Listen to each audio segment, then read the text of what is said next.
జ్ఞానుల చరితం వీనుల నానుచు సత్పోర్షగోష్ఠి ననగంబనుచున్ బూనుము ధర్మపదంబును దానెరిగినంత మరువదగదు కుమారా.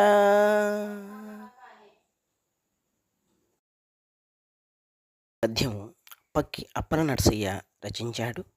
ఒక్కసారి భావానికి వెళ్తే, జ్ఞానుల చరిత్రలను చెవులోకి ఎక్కించుకోవాలి అంటే మనస్సులో పదిలపరుచుకోవాలి అని అర్థం. పాపాలను పోగొట్టే మంచివారి స్నేహాన్ని చెయ్యాలి, తెలిసినంత వరకు ధర్మ మార్గంలో నడవాలి అని మరవకూడదు. ఇది పద్యానికి భావం. శతకమాధుర్యం పాఠంలో ప్రక్రియ చాలా ప్రధానమైంది. దీన్ని చాలా ముఖ్యంగా ఎక్కువగా అడుగుతూ ఉంటారు కాబట్టి 100 పద్యాల గల రచనను శతకం అంటారు. శతకంలో 100 నుండి 108 పద్యాలు ఉంటాయి. శతకానికి మకుటం ప్రధానంగా ఉంటుంది. మకుటం అంటే కిరీటం. ఇది శతక పద్యాల్లో ప్రతి పద్యం చివర ఉంటుంది. ఇది పదంగా కానీ, అర్ధపాదంగా కానీ, పాదంగా కానీ, లేక పాదద్వయంగా కానీ ఉండవచ్చు. శతక పద్యాలు ముక్తకాలు సుమా. ముక్తకము అంటే ఏ పద్యానికి ఆ పద్యం స్వతంత్రమైన భావం ఉంటుంది అని అర్థం.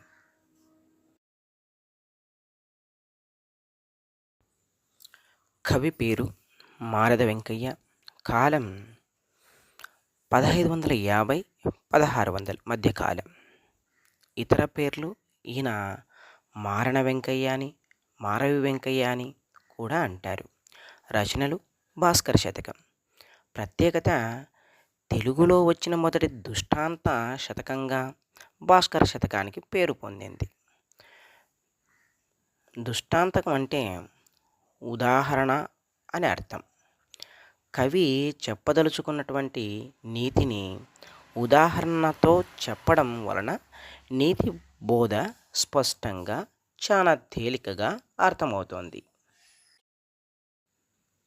కవి పేరు దూర్జటి. కాలం 16వ శతాబ్దం.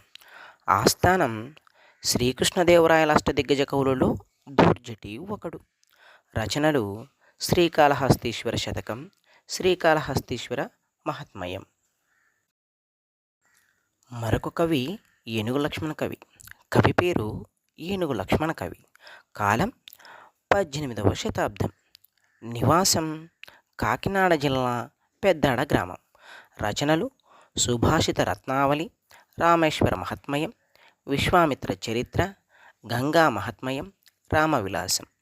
ఈ కవిలో ప్రత్యేకత భర్తృహరి సంస్కృతంలో రచించిన సుభాషిత త్రిశతిని సుభాషిత రత్నావళి పేరుతో తెలుగులోకి అనువాదించిన వారిలో ఈయన కూడా ఒకడు.